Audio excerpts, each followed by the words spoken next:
Buwis buhay ang pagtawid ng ilang residente sa baha sa kasagsagan ng bagyong Wilma sa Cebu.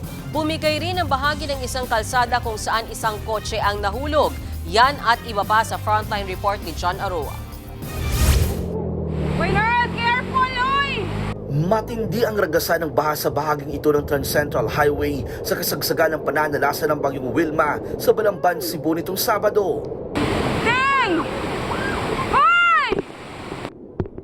Ang isang motorista, muntikan ng mabitawan at tangay ng baha. Naabutan sila ng baha sa daan habang sakay ng motorsiklo. Hirap silang makatawid sa lakas ng agos ng tubig. Bumagsak mula sa bundok ang flash flood.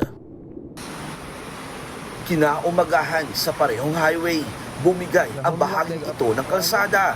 Isang sasakyan tuloy ang nahulog sa 30 talampakang bangin. Wala. Luya sa sakyanan. Agad na isugod sa ospital ang sugatang driver ng isang pulis. Ayon sa Balamban Police, tinangay ng rumaragasang tubig ang kanyang kotse.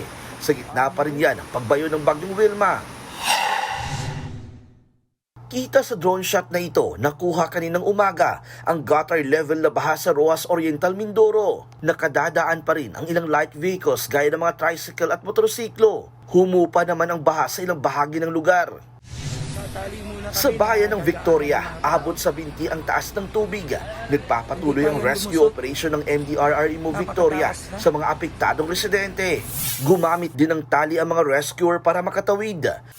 Ang ilang kalsadang binaha, hindi na pinapadaan sa mga maliliit na sasakyan. Hindi rin nakaligtas ang ilang palayan sa bayan.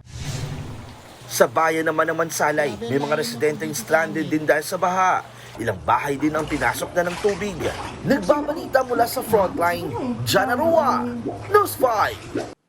Mga kapatid, Mean Los Baños po, huwag magpahuli sa mga balita at impormasyong dapat ninyong malaman.